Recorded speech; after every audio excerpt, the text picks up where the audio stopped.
நீர் தண்ணீர். தண்ணீரை பொறுத்த வரைக்கும் நமக்கு அது ஹராமானது கிடையாது. தண்ணி ஹராமா, ஆனா தண்ணி ஒரு மனிதன் வியாபாரம் ஆகக்கூடாது.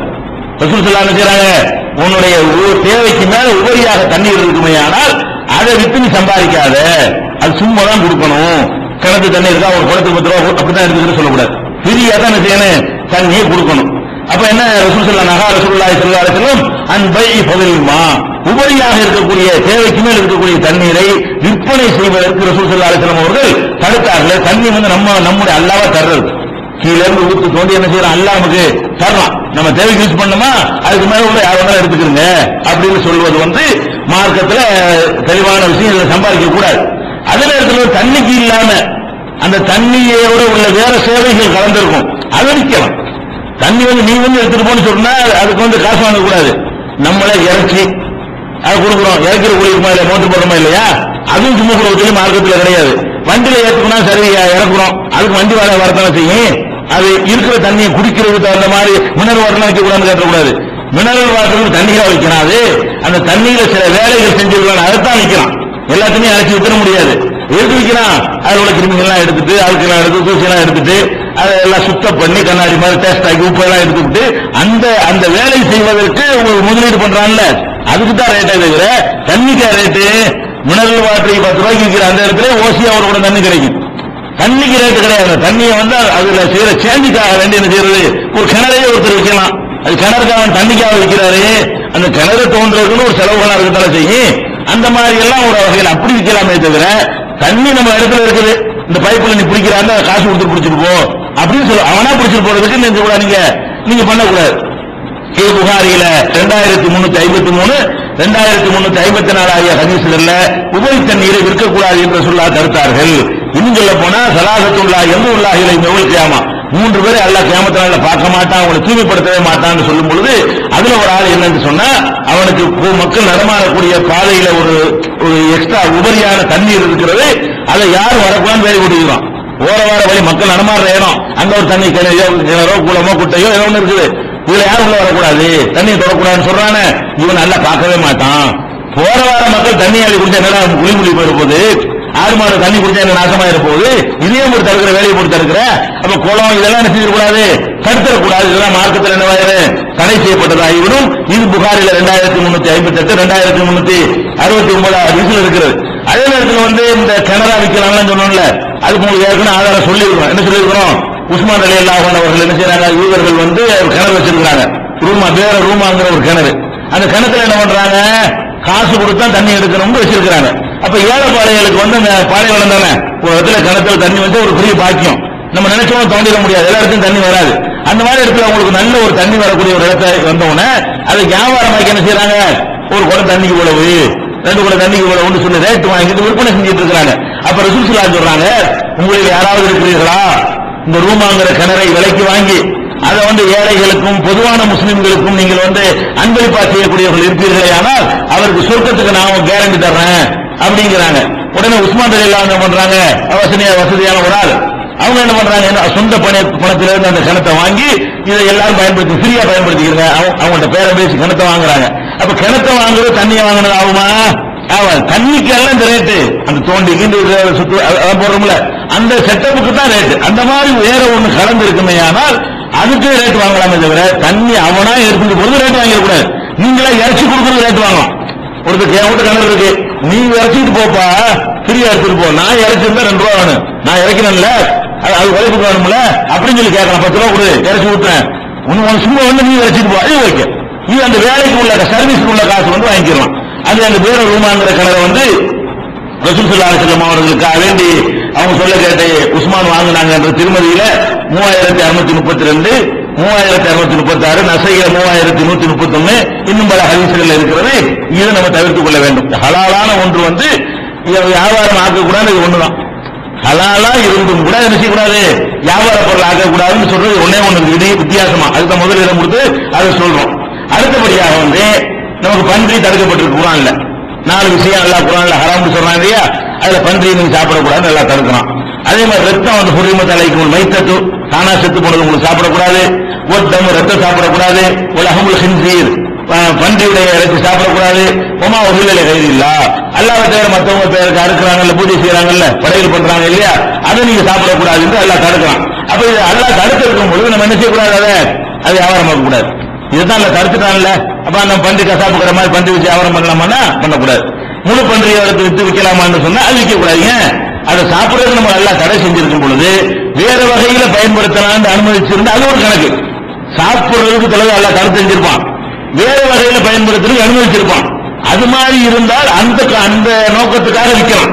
உதாரணமா கழுதை இருக்குன்னு வைங்களேன், கழுதை காட்டு கழுதை நமக்கு ஹலாலாக்கப்பட்டு சாப்பிடலாம். வீட்டு கழுதையை நம்ம என்ன செய்யக்கூடாது, சாப்பிடக்கூடாது. அந்த வீட்டு கழுதையை சவாரிக்கு பயன்படுத்தலாம், ஏறி உட்கார்ந்து போகலாம். நம்ம நாட்டு கழுதை நசுங்கி போயிடும் உடம்புல, அங்க உள்ள வேற நாட்டு கழுதையெல்லாம் சவாரியே ஏறி போவாங்க. அப்ப அந்த சவாரி செஞ்சு போடக்கூடிய கழுதை இருக்குன்னு வைங்களேன், இந்த கழுதையில ரெண்டு பர்பஸ் வருது பாருங்க. கழுதையை இறைச்சி சாப்பிடுறதுக்கு தடை, ஆனா ஏறி சவாரி செய்வதற்கு அனுமதி. அப்ப ஏறி சவாரி செய்ய அனுமதி தான் விற்கலாம்ல. அப்ப துண்டு போட்டு இறைச்சி தான் விற்க கூடாது தவிர கழுதை நான் ஒரு வாகனம் வச்சுட்டு இருக்கிறேன் உங்களுக்கு விற்கலாம். கழுதை ஹராம். என்ன ஹராம் கழுதையில திங்கிறது மட்டும்தான் ஹராமாக்கப்பட்டிருக்கீங்க. ரசூல் ஸல்லல்லாஹு அலைஹி வஸல்லம் அவர்கள் கழுதையில சவாரி பண்ணி இருக்கிறாங்க. ஏற்கபுல் ஹிமார ரசூலுல்லாஹ் கழுதையில ஏறி சவாரி செய்திருக்கிறார்கள் நினைக்கிறோம், ஹதீஸ்ல பார்க்கிறோம். அப்ப சில விஷயங்கள் முழுசா ஹராமாக்கப்பட்டிருக்கும், சில விஷயங்கள் திங்கிறது மட்டும் ஹராம், மற்றவர்கள் பயன்படுத்திக்கன்னு இருக்கும். அப்படி மற்றவர்கள் பயன்படுத்திக்கொள் என்று சொல்லப்பட்டிருக்குமே, ஆனால் அந்த திங்கிற வாய்க்கு மட்டும் கரியாக மட்டும் நீங்க வைக்கக்கூடாது. உயிரோட இருந்த என்னென்ன மாதிரி பயன்படுத்தலாமோ அப்படிலாம் பயன்படுத்திக்கலாம். இது பன்றியை பொறுத்த வரைக்கும் ரசூலுல்லாஹ் தடுத்தாங்கிற ஹதீஸ் புகாரில 2236 ஹதீஸ்ல இருக்குது. வித்து காசு சம்பாதிக்காது.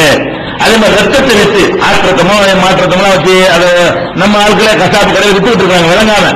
நமக்கு ரத்தம் ஹராமாக்கப்பட்டுச்சு, ரத்தத்தை வித்து காசு சம்பாதிக்கவே கூடாது. எல்லா முஸ்லீம் கிராமங்கள்ல போய் பாத்தீங்கன்னு சொன்னா, டவுன்கள்ல கொஞ்சம் தெளிவடைஞ்சிட்டாங்க. கிராமங்களுக்கு போனீங்கன்னு சொன்னா இந்த ரத்தத்தை என்ன செய்வாங்க, தட்டில் வச்சு உறைஞ்சு போயிடும், அப்படி அல்வா மாதிரி இருக்கும். அதை வாங்கி பொரிச்சு சாப்பிடுவாங்க, ரத்த பொரியல்னு சொல்லி. அது ஹோட்டல்ல கூட ரத்த பொரியல்லாம் விற்பாங்க. நமக்கு மார்க்கத்தில் ஹராம், பொரியலும் ஹராமு. அந்த ரத்தத்தை விற்பது ஆயிரம், அது ஹராம் ஆயிரும். ரசூல் ஸல்லல்லாஹு அலைஹி வஸல்லம் ரத்தம் விற்பதை தடை செய்தார்கள் ஹதீஸ் புகாரில 2238 2086 ஆகிய ஹதீஸ்கள் இருக்கிறது. தானா செத்து போன பிராணி இருக்கு இல்லையா, அதை விற்க கூடாது ரசூலுல்லாஹ் தடுத்தாங்க. புகாரில 2006 ஒரு ஆடு இருக்குன்னு வைக்கலாம், உசோடு விற்கலாம். செத்து போச்சுன்னா சாப்பிடக்கூடாது, உசோடு இருந்தா திங்கலாம். அது இறந்து போச்சுன்னு வைங்க அறுக்காம, அது போய் என்ன செய்வாங்க, நம்ம சாப்பிட தடுக்கப்பட்டிருக்கு. ஆனால் இந்த தானா செத்த விஷயத்துக்கு மட்டும் விதிகளுக்கு வந்துருது. கழுதைக்கு விதிகளுக்கு வந்த மாதிரி தானா ஒரு ஆடு செத்து போச்சுன்னு வைங்களேன், இந்த செத்து போன ஆட்டை நம்ம வேற ஒண்ணு யூஸ் பண்ணலாமான்னா பண்ணலாம். எப்படி பண்ணலாம், நபி ஸல்லல்லாஹு அலைஹி வஸல்லம் அவர்கள் என்ன செய்யறாங்கன்னா, ஒரு ஆடு செத்து கிடக்கிறத பாக்குறாங்க. ஒரு வீட்டு வாசல்ல என்ன செய்யுது, ஒரு ஆடு செத்து இருக்கு, தூக்கி வெளியே போட்டாங்க வீட்டுக்காரங்க. அப்ப ரசூல் ஸல்லல்லாஹு அலைஹி சொல்றாங்க, ஏன்பா நீங்க ஆட்டை தூக்கி வெளியே போட்டீங்க அப்படின்னு, செத்து போச்சுல. அப்ப ரசூல் ஸல்லல்லாஹு அலைஹி கேட்கிறாங்க, ஹல்லஸ்தம்ததும் பிஹாபிஹா, ஏன் தோலை யூஸ் பண்ண வேண்டியதானே ரசூலுல்லாஹ் கேட்கிறாங்க. செத்து போச்சு திங்க கூடாது, தோலை யூஸ் பண்ணலாம்லங்க. அதை பாடம் பண்ணி பதப்படுத்தி பாத்திரம் செய்யலாம், வேற வேற இதெல்லாம் செய்யலாம், விரிப்பு செய்யலாம், தலையணை செய்யலாம். அந்த தோல் தானே இல்லாம இந்த மண்பாண்டங்கள்லாம் அங்க கிடையாது. களிமண் உள்ள நாட்டில் தான் மண்பாண்டங்கள் உற்பத்தி ஆக முடியும். பாலைவனத்து மண்ணை உருட்டினா மண்பாண்டெல்லாம் உண்டாவாது. அவங்க பாத்திரமே என்ன வச்சிருந்தாங்க, தோல்ல தான் பாத்திரமே, தண்ணி எல்லாமே எல்லாம் வச்சிருப்பாங்க, தோல் பாத்திரத்தை கட்டி தொங்க போட்டு வச்சிருப்பாங்க. அப்ப ரசூல் ஸல்லல்லாஹு அலைஹி கேட்கிறாங்க, அல்லா இஸ்தம்ததும் பிஹாபிஹா, அதனுடைய தோலை நீங்க பயன்படுத்தலாமே. என்னுடைய தோலை, மையத்துடைய தோலை, உசுரோட இருக்கிற ஆட்டுத்தோடு ப்ராப்ளம் கிடையாது, யூஸ் பண்ணலாம், யாரும் சொல்ல தேவையில்லை. ஆனால் ஒரு ஆடு செத்து போச்சுன்னா ஹராமாச்சுல. இப்ப செத்து போன ஆட்டு நம்ம சாப்பிடக்கூடாது தானே. அந்த செத்து போன ஆட்டுல தூக்கி எறிஞ்சிடாம தோலை உரிச்சுட்டு ஒண்ணு தூக்கி எறிங்க, எதுக்கு தோலை வீணாக்குறீங்க அப்படின்னு கேட்கிறாங்க. அப்ப மக்கள் சொல்றாங்க, இன்னதான் மைத்தத்தும் அல்லாஹ்வுடைய ரசூலை செத்து போனது, அதுக்கு அந்த தோலை யூஸ் பண்ண சொல்றீங்களா அப்படின்னு சொல்லி அவங்க புரிஞ்சுக்கிட்ட வகையில் அவங்க கேட்கிறாங்க எதிர் கேள்வி. அப்ப ரசூல் ஸல்லல்லாஹு அலைஹி சொல்றாங்க, இன்னமா ஹுரிம அக்குல்ஹா, சாப்பிடத்தான் வேண்டாம், இதே இருக்க வேண்டாம்னு தோலை எடுத்துட்டு போ. உன்னை இந்த மையத்து விஷயத்துல என்ன சட்டம், தோலுக்கு இந்த சட்டம் பொருந்தாது. அப்ப எந்த பிராணி உங்களுக்கு சாப்பிடக்கூடாதுன்னு சொன்னாலும் சரி, தோல் சாப்பிடுறதுக்கு உரியக்கிறவங்க வராது. தோலை சாப்பிட செய்வோம் யாரு, தோலை சாப்பிடுற பொருள் கிடையாது, அது கவர் பண்ற ஒரு உரதான் அது. அதனால எந்த பிராணி உங்களுக்கு ஹராமாக்கப்பட்டாலும் சரிதான், அதனுடைய தோலை என்ன செஞ்சிடலாம், அழகா யூஸ் பண்ணி கொள்ளலாம். எந்த அளவுக்கு யூஸ் பண்ணலாம்னு கேட்டா, இது புகாரிகள் எங்க இருக்குன்னா 2221, 1492, 5531, 5532 இதுல எல்லாம் தோலை ஏன் நீங்கள் பயன்படுத்தாமல் விட்டீர்கள் என்று ரசூல் ஸல்லல்லாஹு அலைஹி வஸல்லம் கேட்டது இந்த ஹதீஸில் இடம்பெற்றிருக்கிறது. இன்னொரு இடத்துல ரசூல் ஸல்லல்லாஹு அலைஹி வஸல்லம் சொல்றாங்க, இதா துபிகல் இஹாபு ஃபகத் தஹுரத், தோல் பதப்படுத்தப்பட்டு விட்டால் சுத்தமாகிவிடும். எந்த தோலா இருந்தாலும் சொல்லலாம், தோலை பதப்படுத்திட்டீங்க என்று சொன்னா அது என்னவாயிரு, அது செத்த பணத்து தோலா இருந்தாலும் சரி, நாய் தோலா இருந்தாலும் சரி, எந்த தோலை ரசூலுல்லாஹ் விதிவிலக்கு அளிக்கல. தோலை நீங்கள் பதப்படுத்தினா மிஷின்லாம் முடிச்சுவாங்கல்ல, தோலுங்கிறத அந்த மெட்டீரியல் எல்லாம் போட்டு என்ன செய்வாங்க, பேக் செய்கிறோம், ஹேண்ட் பேக் வைக்கிறோம், மணி பர்ஸ் செய்கிறோம், பெல்ட் வைக்கிறோம். இது நாய் தோல்ல செஞ்ச பெல்ட்டா உனக்கு என்ன செஞ்சுட்டு போனா உனக்கு என்ன அழகா யூஸ் பண்ணலாம். நம்மளே நாய் தோல்ல அதை பாடம் பண்ணி விற்கலாம். எந்த மையத்து தோல்னா நாய்க்கு என்ன ஒண்ணு தானே, மையத்து தான் ஃபர்ஸ்ட், பன்றிக்கு மேல அல்ல ஃபர்ஸ்ட் அதான் சொல்றான் குர்ஆன்ல சொல்லும் பொழுது, ஹுர்ரிமத் அலைக்கும் மைத்தத்து உங்களுக்கு ஹராமு, ரத்தம் ஹராமு, அப்புறம் தான் பன்றி ஹராமுங்கிறான். அல்ல ஃபர்ஸ்ட்ல வைக்கிறது எதை, தானா செத்து போனதை முதல் இடத்துல வைக்கலாம். அந்த செத்து போன ஒரு மாட்டினுடைய தோலையை நீங்கள் பயன்படுத்தலாம். எப்படி பயன்படுத்தலாம், பதப்படுத்தி பயன்படுத்தாம தூக்கி போட்டவங்களுக்கு சொல்றாங்க, ஏன் விட்டீங்க, வேஸ்ட் பண்றீங்க, இறச்சிக்கு போயிட்டு இதை யூஸ் பண்ண வேண்டியதானே அப்படின்னு சொல்லி சொல்றாங்க. இது இதா துபிகள் இஹாபு முகத்தகுற, ஒரு தோல் பதப்படுத்தப்படுமையானால் அது தூய்மையாக ஆகிவிட்டது. எந்த தோல் விதிவிலக்கு, இந்த தோலை தவிர, அந்த தோலை தவிர மார்க் அறிஞர்கள் சில பேர் எக்ஸ்ட்ரா ஃபிட்டிங் பண்றாங்க. ரசூலுல்லாஹ் சொல்லல, சில அவங்க நாய் தோலை தவிர சேர்த்துக்கிறாங்க. ஃபிக்ஹ் கிதாபுல பாத்தீங்கன்னா அதெல்லாம் சரிதான், நாய் தோலை தவிரம்பாங்க. சரி தவிரன்னு சொல்ல உனக்கு எங்க இருந்து கிடைச்சிச்சு, அல்லாஹ் சொன்னா, அல்லாஹ்வுடைய ரசூல் சொன்னாங்க, தோல் சுத்தம்னா எல்லா தோலும் தான் அடங்கு, இதை தவிர அதை தவிரன்னு சொல்வதா இருந்தா அல்லாஹ் சொல்லிட்டாங்க. முதல்ல கேட்கறாங்க நம்ம இருப்போம், அல்லாஹ்வுடைய ரசூல் சொல்லிட்டு முதல்ல கட்டுப்படுவோம். அல்லாஹ் ரசூல் சொல்றா நமக்கு என்ன தேவையில்லாம அல்லாஹ் ஹலாலாக்குன போய் ஹராமா கடமையாரு. அப்ப அப்படி சொல்லி இருக்கிறாங்க. முஸ்லிம்ல 547வது ஹதீஸாக இது பதிவு செய்யப்பட்டிருக்குது. தோள்களை பொறுத்த வரைக்கும் திபாவுஹு தஹூருஹு, அதை பாரம் செய்வதுதான் அதை சுத்தப்படுத்தும் முறை. ஒரு அசுர் நஜீஸான ஒரு ஆடை இருக்கிறது, அணியக்கூடாது, தோல் அணியலாம்ல, அதே மாதிரி தோல் நஜீஸ் தான். அது எப்ப சுத்தமாயிரும், நீங்க பதப்படுத்தி உப்பு உப்புலாம் போட்டு அந்த கெமிக்கல் எல்லாம் போட்டு சுத்தப்படுத்தி விட்டீர்களே, ஆனால் அந்த தோல் என்ன ஆயிரும், அது சுத்தமானதாகிவிடும். உசுரோட உள்ள ஒரு ஆட்டு தோலுக்கு என்ன அந்தஸ்தோ அதே மாதிரி செத்து போன ஆட்டினுடைய தோலை நீங்க பதப்படுத்தினாலும் ஒரே அந்தஸ்து தான். அது எந்த விதமான பாரபட்சமும் கிடையாது. அப்ப தோள்கள் எந்த மிருகத்தினுடைய பாம்பு தோல்லாம் ஏற்றுமதி பண்ணலாமா கேட்பாங்க, அதுவும் அப்படிதான். தோல்ல சுத்தமாயிரும், எந்த தோல் உங்களுக்கு என்ன, மார்க்கெட்டில் தோல் சுத்தமாயிரும் என்றால் நீங்கள் பதப்படுத்தி என்ன செய்யலாம், அழகா அதை வியாபாரம் பண்ணலாம். தப்பு, நம்ம நாட்டில் சட்டத்தை செய்யக்கூடாது, பாம்பு தோல் தடை செய்யப்பட்டிருக்கோங்களா, நம்ம நாட்டில் சட்டத்தில் இடம் கிடையாது, மார்க்கெட்டில் செய்யலாம். இது முஸ்லிம்ல 548வது ஹதீஸ்லயும் 549வது ஹதீஸ்லயும் இது பயன்படுத்தப்பட்டு, அதனால ஒரு செத்து போன பிராணிகளை விற்கக்கூடாதுன்னு எப்படி நினைக்கிறேன்னு, தோலை எடுத்து வித்துக்கலாம், இறைச்சியா தான் விற்கக்கூடாது. அப்ப சில திங்கிறது மட்டும் தடுக்கப்படும், சிலதுல 100 எல்லா வகையிலும் தடுக்கப்பட்டிருக்கும். எல்லா வகையிலும் தடுக்கப்பட்டதா இருந்தால் அதை விட்டுருங்க, திங்கிறது மட்டும்தான் தடைந்து ஆதாரம் கிடைச்சா. பொதுவா தடுத்தா எல்லாமே தடுத்து விளைக்கிறேன். ஒரு விஷயத்தை பன்றி சாப்பிடாதுன்னா 100% தடை விளைக்கிறேன். அதுல இன்னொன்னு அடங்காரம் என்று இருந்தால் இப்படி ஆதாரம் கிடைக்கணும். இந்த தோலுக்கு கிடைக்குதுல, தோலுக்கு நீங்க பயன்படுத்தலாம், அசுத்தமாயிரும், இப்படி விதிவிலக்கு கிடைக்குமே. ஆனால் அப்ப கழுதைக்கு கிடைக்குதுல, கழுதையை சாப்பிடக்கூடாதுங்கிறாங்க, ஏன் என்ன செய்யறாங்க, சவாரி போறாங்களா இல்லையா, இப்படி விதிவிலக்கு ஹதீஸ்ல கிடைக்கணும். கிடைக்காம திங்கிறான்னு கூடாது, இது திங்கிறதுதான் ஹராமு, மற்றெல்லாம் நமக்கு ஹராமு நீங்க நினைக்க கூடாது. அல்லாஹ்வும் ரசூலுல்லாஹ் அந்த விதிவிலக்கு மாதிரி காட்டியிருப்பார்களே, ஆனால் அதை நம்ம என்ன செய்யலாம், அழகா பயன்படுத்திக்கலாம், விற்கலாம், அதன் மூலம் சம்பாதிக்கலாம் என்று வழங்கிக் கொள்கிறோம். அதே மாதிரி சிலைகளை, உருவ சிலைகளை விற்பதற்கு ரசூலுல்லாஹ் நினைக்கிறாங்க, தடுத்திருக்கிறாங்க. எந்த சிலையா இருந்தாலும் சிலை செய்து விற்பதற்கு மார்க்கத்தில் தடை இருக்கிறது. புகாரில் 2236. அப்ப சிலை செஞ்சு விற்கிறது தடை, செய்யறது தடை. அப்ப சிலை மாதிரிதான் என்னது, உருவப்படங்கள் அது மாதிரி தான், அதுவும் மார்க்கம் தடுக்கப்பட்டிருக்கிறது, அது விற்கக்கூடாது தடை இருக்கிறது. அந்த மாதிரியான விஷயங்களை நம்ம தவிர்த்துக் கொள்ளணும். ஆனா அதுலயும் மார்க்கத்தில் விதிவிலக்கு இருக்கா இல்லையா, உருவங்களுக்கு விதிவிலக்கு இருக்கு. சின்ன சின்னதா இருந்தா பிரச்சனை இல்ல, பரவாயில்லை ரசூலுல்லாஹ் சொல்லியிருக்கிறாங்க. குழந்தைகள் விளையாடக்கூடிய உருவ சிலைகளை அலோவ் பண்ணிருக்கிறாங்க. ஆயிஷா நாயகி வீட்டுல வச்சு குதிரை பொம்மையை வச்சு விளையாடும் போது அதை கண்டிக்கல, சிரிக்கத்தான் செஞ்சாங்க ரசூல் ஸல்லல்லாஹு அலைஹி வஸல்லம். அப்ப அதுக்கெல்லாம் ஆதாரங்கள் என்ன இருக்குது, உங்களுக்கு பல தடவை சொல்லப்பட்டிருக்கிறது. அப்ப அந்த அளவுக்கு செஞ்சுக்கலாம், புதுசா செய்யாம. சின்ன சின்ன குழந்தைகள் விளையாட்டு பொருள் உருவம் இப்படி பயப்பட வேண்டியதில்லை, அது செய்யவும் செய்யலாம், விற்கவும் செய்யலாம். விளையாட்டுக்குரிய பொம்மைகளா இருந்தா செய்யலாம், அழகா சிங்கம் புலி யானை செஞ்சு வைக்கிறாங்க இல்லையா, அதெல்லாம் செய்யலாம். உருவப்படங்கள் வரையலாமா, டிஜிட்டல் படம் செய்யறாங்க, துணியில உருவம் தான். டிஜிட்டல் படத்தால என்னது, உருவத்துல வேற என்ன இல்லைங்க, எல்லாமே உருவம் தான். இந்த உருவம் செய்யலாமா, மார்க்கத்தில் என்ன உருவத்துக்கும் ஒரு அளவு இருக்குது, அந்தஸ்தா வைக்கிறது, கட்டி தொங்க விடுறது, அதுக்கு மரியாதை கொடுக்கிறது, அந்த மாதிரி இருந்தால் அதை யூஸ் பண்ணக்கூடாது.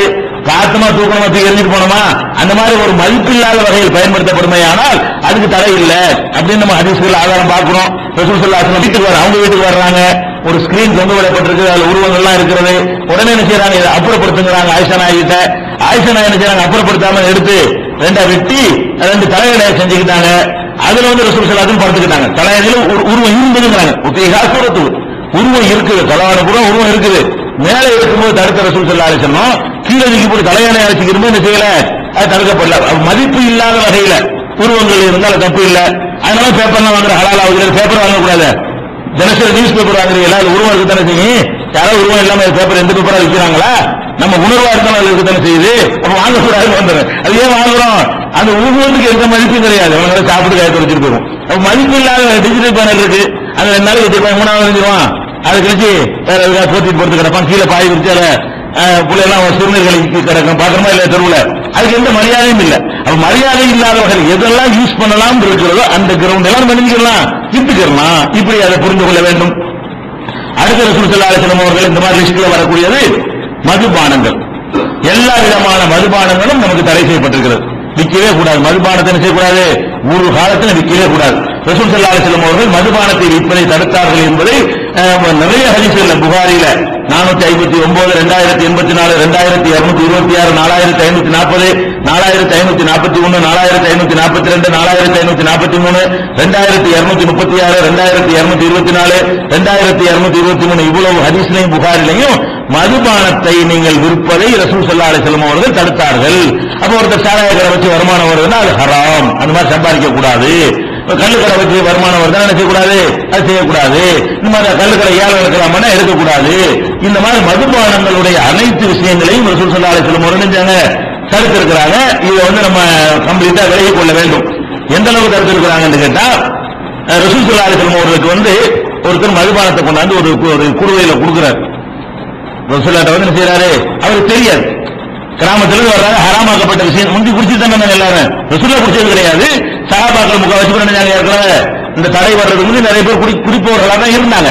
அவர் அந்த மாதிரி ஒரு ஆளா இருந்தா ரசூலுல்லாஹ் பார்க்க போறோம், நம்ம ஒரு சரக்கு வாங்கி கொடுப்போமே அப்படின்னு சொல்லி அந்த கிராமத்துல நினைச்சாரு, கொண்டு வந்து ரசூலுல்லாஹ் கொடுக்குறாரு. கொடுத்தவங்க ரசூலுல்லாஹ் சொல்றாங்க, ஹல் அலிம்த அன்னல்லாஹ் கத ஹரமஹா, ஏப்பா அல்லாஹ் ஹராமாக்க உனக்கு தெரியாதா அப்படின்னு கேட்கறாங்க. காலலா தெரியாது, எனக்கு தெரியாதுங்கிறார். அப்ப வெளிவராங்க வந்து ஹராமாக்கி இருக்கிறாங்க. உள்ளூர்ல உள்ளவங்களுக்கு எல்லாம் தெரியும். அவர் கொண்டாந்து கொடுக்கறவங்க கேள்வி கேட்கிறாங்க, இப்ப ஹராம் உனக்கு தெரியாதா, ஹராம கூட எனக்கு தெரியாதுன்னு கேட்கறாங்களா. அவர் என்ன செய்யறாரு, தெரியாதுங்கிறாரு. உடனே என்ன செய்யறாரு, அந்த கொண்டு வந்தாரு அவரு கூட அசிஸ்டன்ட் கூட்டு வந்திருக்காருல, அவரை கூப்பிட்டு குசு குசுன்னு காதல் என்னமோ சொல்றாரு. ரசூலுல்லாஹ் இருந்துட்டு இருக்கும் பொழுது உங்க ஆண்டு கூப்பிடுறாரு, காதல ஓதுறாரு. ரசூலுல்லாஹ் இருக்கிறாங்க, என்ன அந்த காதல என்ன ஓதுற அப்படின்ன உடனே அதை வித்துட்டு வர சொல்றேன். நீங்க வேணாம் இல்லையா, வேணாம் என்ன பண்ற, யார்கிட்ட வித்துட்டு காசை வாங்கிட்டு வா, அதுக்கு வேற ஏதாவது வாங்கி கொடுக்கணும்னு சொல்லி அதை விற்க சொன்னேன் அப்படிங்கிறாரு. அப்ப ரசூலுல்லாஹ் என்ன செய்யறாங்க, அமர் துசுபி பைகா, அதை வந்து நான் விற்க சொல்லி அவருக்கு சொன்னேன், வேற ஒண்ணும் கிடையாது. அப்ப ரசூலுல்லாஹ் சொல்றாங்க, இன்னல்லதி ஹர்ரம சுர்பஹா ஹர்ரம பையஹா, எவன் குடிப்பதை தடுத்து ஹராமாக்கினானோ அவன் தான் விற்பதையும் ஹராமாக்கி இருக்கிறான். விற்க கூடாது.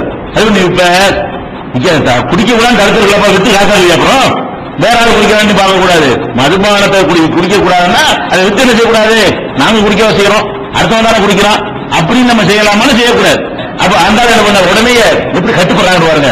இது சொன்ன உடனே வாயை அவுத்து விடுறாரு, தோல் பையெல்லாம் இருக்கு, அதை அவுத்து விட்டு அப்படியே போட்டுறாரு. மன எல்லாம் ஓடி போச்சு, ஓடி போச்சு. ஹராம் விற்க கூடாதுல, அப்புறம் நான் வச்சு செய்ய போறேன், உடனே கீழே ஓட்டி விட்டாரு. இது வந்து முஸ்லீம்ல 2957 ஹதீஸில் இருக்கிறது. அதனால மதுபானத்துடைய எந்த வகையிலும் நம்ம நினைஞ்சிடக்கூடாது, விற்பனையில இறங்கிடக்கூடாது. இதுல யாரெல்லாம் குற்றவாளி ஆகிறாங்க தெரியுமா, ரசூல் ஸல்லல்லாஹு அலைஹி வஸல்லம் லஅனத்து செய்தார்கள். ஷாரிபஹா, குடிக்கிறவன், குடிக்கிற வேலையும் குடிக்க கூடாது. சரியா, குடிக்கிறதுல சம்பாத்திய பிரச்சனை கிடையாது, சம்பாத்திய விற்கிறதெல்லாம் வரும். ஒரு சாத்திஹா, ஊத்தி கொடுக்கிறவன்.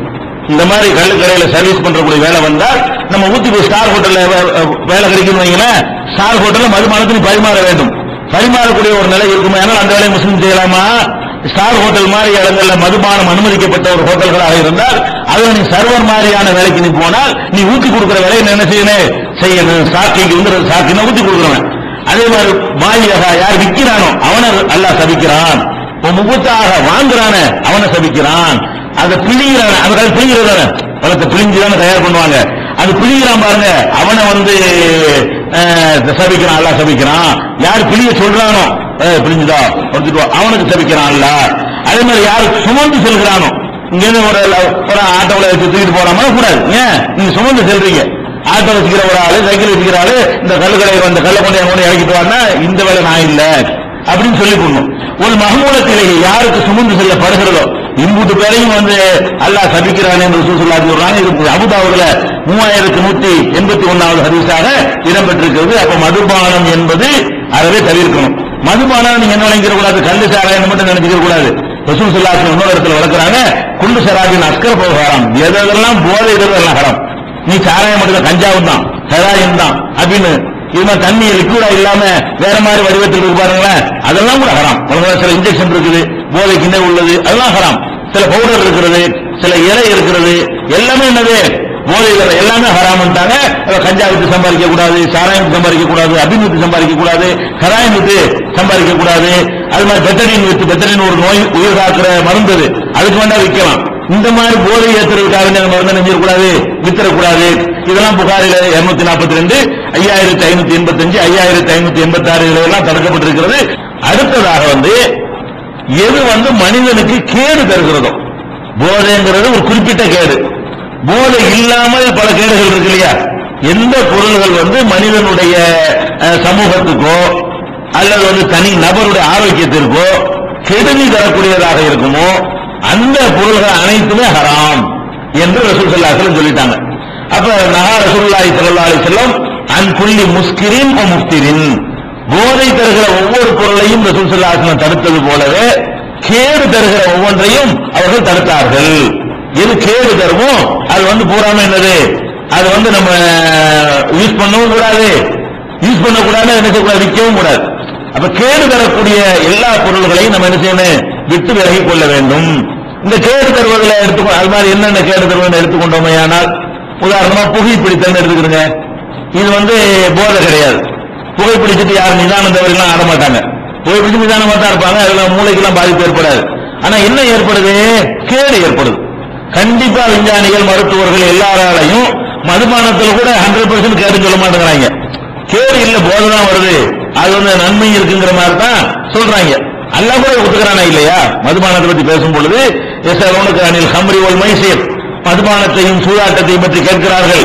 ஃபீமா இஸ்முன் கபீருன், அதுல நிறைய பாவமும் இருக்கிறது. மனாஃபியுல் லின்னாஸ், மக்களுக்கு நன்மைகளும் இருக்கிறது. இஸ்முஹுமா அக்பரு மின் நஃபைஹிமா, தீமைகள் வந்து நன்மையை விட அதிகமா இருக்கிறது அப்படின்னு அல்லாஹ்வே என்ன செய்யறான், மதுபானத்துல கூட அதுல ஒரு நன்மை இருக்கும், உனக்கு கவலையெல்லாம் மறக்கலாம்னு சொல்லுவ, உடல் வலியெல்லாம் போயிடும்னு சொல்லுவ, இந்த மாதிரி 4 நன்மை இருக்கிற மாதிரி உனக்கு தெரியும். கஷ்டம் இல்லாம உழைக்க சம்பாதிக்கலாம்னு சொல்லுவ, சூதாட்டத்துல 5 ரூபா வச்சு 500 ரூபாய் கிடைக்கிறது சும்மாவா, நன்மை தானே அப்படின்னு சொல்லுவ. ஆனா கேடு அதிகமாக இருக்கிறதுன்னு சொல்லி எல்லாம் பட்டியல் போடுறான். ஆனா அந்த புகைத்தல்ல நன்மையே கிடையாது. அந்த வகையில பார்த்தா மதுபானத்தை விட கெட்டது. மதுபானத்திலேயாவது கொஞ்சம் நன்மையும் தீமையும் இருக்குது, நன்மையை விட தீமை ஜாஸ்தியா இருக்கனால விட்டுருங்க நல்லா சொல்றான். புகை பிடிக்கிறதுல எந்த ஒரு டாக்டராவது, எந்த ஒரு விஞ்ஞானியாவது, எந்த ஒரு அறிவாளியாவது அதுல வந்து நன்மை இருக்குன்னு சொல்றானா, 100% அது கெடுதி. அது பீடியா இருந்தாலும் சரி, சிகரெட்டா இருந்தாலும் சரி, சுருட்டா இருந்தாலும் சரி, எல்லாமே என்னது, முதல்ல ஹார்ட்டை பாதிக்குது, இதயத்தினுடைய வீரியத்தை பாதிக்கிறது, ஆண்மையை பாதிக்கிறது, ரத்தத்தில் உள்ள உயிரணுக்களை சிவப்பணுக்களை குறைச்சி குழந்தைகள் ஆரோக்கியமற்றவர்களாக உற்பத்தியாக காரணமா இருக்கிறது. அது மாதிரி உள்ள வகையில் மனைவி குடும்பத்தாரோட சந்தோஷமா இருக்க முடியாத அளவுக்கு அதையெல்லாம் கூட பாதிக்கிறது. இந்த புற்றுநோய் கேன்சர் வருகிறது. இப்படி வந்து அதுல பட்டியல் போடக்கூடிய நோய்கள் வந்து தாறுமாற கணக்கு வழக்கு இல்லாம இருக்கிறது. அப்ப நம்ம முஸ்லிம்கள் இன்னைக்கு எடுத்துக்கொண்டோமே ஆனால் இந்த ஹராமை செய்கிறவர்கள் வந்து எல்லா வியாபாரிகளும் செய்யறாங்க. வியாபாரின்னு எடுத்துக்கிட்டோம்னு சொன்னா அந்த பீடி சிகரெட் இல்லாம வியாபாரம் கிடையாது. ஒரு பெட்டிக்கடை வச்சாருன்னா என்ன செய்யறது, பீடி இல்லாம பெட்டிக்கடை, சிகரெட் இல்லாம பெட்டிக்கடைன்னு கேட்கறாங்க. அது எப்படி நிற்கலாம்? ஒரு முஸ்லீம் எப்படி அவனுக்கு கேடுன்னு நல்லா தெரிகிறது, அவன் யூஸ் பண்ணக்கூடாதுன்னு தெரிகிறது, ஹராம்னு சொல்லப்பட்டிருக்கு. பீடி குடிக்கிறது ஹராம்னா அது வித்து வர்ற காசு ஹராமாவாதா? அப்ப நம்ம சோத்தை தான் நிக்கிறோம், ஆனா ஹராமா திக்கிறோம் பாருங்க. இந்த பீடி சிகரெட் வித்து நம்ம சம்பாதிச்சு சாப்பிட்டோம்னா நம்ம உடம்புல போறது என்னது, காசு கொடுத்தா பீடியை வாங்குறோம், காசு கொடுத்தா மக்களுக்கு விற்கிறோம், நிர்ணயிச்ச விலைக்கு தான் விற்கிறோம், கம்மியான லாபத்துக்கு தான் விற்கிறோம். நீங்க என்ன மாதிரி செஞ்சாலும் இது விற்கிறது உள்ள சாமானா? மனுஷனை கேடு செய்யறது ஒரு முஸ்லீம் விற்கலாமா? அப்ப என்ன செய்யணும், கோடி ரூபாய் கிடைச்சாலும் சரி நம்ம இங்க பீடி சிகரெட் கிடையாது, பீடி சிகரெட் உடல்நல கேடு விளைவிக்கும், நீங்களும் குடிக்காதீர்கள், நீங்க கேட்காதீர்கள் பிரச்சாரம் பண்ணணும். ஒரு முஸ்லீமுடைய கடையில் என்ன இருக்குன்னு அவனுடைய வர்த்தக நிறுவனங்கள்ல இதை வைக்கவே கூடாது. அப்ப ரொம்ப சாதாரணமா என்ன செய்யறாங்க, புகைப்பொருள்கள் மூலமாக விற்பனை செய்யறாங்க, இது கேடு. அப்ப அல்லாஹ் குர்ஆன்ல சொன்னா வலாத்தல் கூபி ஐதீக்கும் இல தஹூகத்தி, உங்களுக்கு நீங்களே அழிவை ஏற்படுத்திக் கொள்ளாதீர்கள் அப்படின்னு நல்லா சொல்றான். அப்ப ஒட்டுமொத்தமாக கேடு தரக்கூடிய பொருள்கள் எதெல்லாம் சொல்லப்பட்டிருக்கிறதோ அதை என்ன செய்யக்கூடாது, அறவே விற்கக்கூடாது. யாருக்காவது நன்மை தரமான கருவே தராது, எல்லாருக்கும் கேடுதான் இது. இது மாதிரியானது புகையிலையில புகை குடிக்கிறதோட புகை இலையோட சாப்பிடுறது, புகையிலேயே சூடாக்கி இந்த இடத்துல வச்சுக்கிறது, மூக்குப்பிடி போடுறது, இது மாதிரி எல்லாம் பான்பராக்கு போடுறது, இது புகையாக்கி குடிக்கிறது, அது ஒரு வகை. இன்னொரு வகை இந்த பல்லுக்குள்ள கொண்டே வைக்கிறாங்க பாருங்க, அப்படியே பல்லுல கேன்சர் உண்டாகி பலவிதமான நோய்கள் உண்டாக்குறதுக்கு எது காரணமாகுது, அந்த மூக்குப்பிடி போடுவதனால மூளையில பிரச்சனை ஏற்படுகிறது. அந்த வாய்க்குள்ள அந்த இடவெளியில அந்த பல்லுல மூக்குப்பிடி அதுக்குன்னு பொடி இருக்கு, புகையிலை தூள்கள், அது கொண்டே வைக்கிறாங்க, பான்பராக்கு போடுறாங்க. இதுகளெல்லாம் ஒரு முஸ்லீம் கடையில் வைக்கக்கூடாது. ஒரு முஸ்லீம் கடையில பான்பராக்கு இருக்காது, ஒரு முஸ்லீம் கடையில பீடி சிகரெட் இருக்கக்கூடாது, ஒரு முஸ்லீம் கடையில் புகையில இருக்கக்கூடாது. இது மாதிரியான பொருள்கள் மூலமா நமக்கு கோடி ரூபாய் கிடைச்சாலும் சரி, அது ஒண்ணு, அதுதான் வியாபாரம். அதை விட்டு அந்த இடத்துல நடக்காத வியாபாரத்தை மாத்திட்டு போங்க, அதுதான் அந்த இடத்துல விற்கணும், அதை விற்கணும். என்ன இருக்கு உங்களுக்கு, ஹராம விட்டுட்டு ஹலாலான ஒரு தொழில பண்ணிட்டு போங்க. ஒரு தள்ளுவண்டியில வாழைப்பழம் சம்பாதிச்சுட்டு போகணுமே தவிர ஒரு முஸ்லீம் தன்னுடைய ரத்தத்தில் ஹராமான உணவை சேர்ப்பதற்கு என்ன செய்யக்கூடாது, உடன்படவே கூடாது. துவாக்கெல்லாம் ஏற்றுக்கொள்ளப்படாது. ஹராமான உணவு உள்ள போச்சுன்னு சொன்னா நம்முடைய பிரார்த்தனைகள் அங்கீகரிக்கப்படாது. எவ்வளவு விஷயங்களை விளையாட்ட கோரிக்கை வைப்போம், பறக்கத்து இல்லாமல் போய்விடும். அப்ப அதெல்லாம் நம்ம கவனத்தில் கொண்டு இது ஒரு ஹராம் என்பதை நம்ம விளங்கிக் கொள்ள வேண்டும்.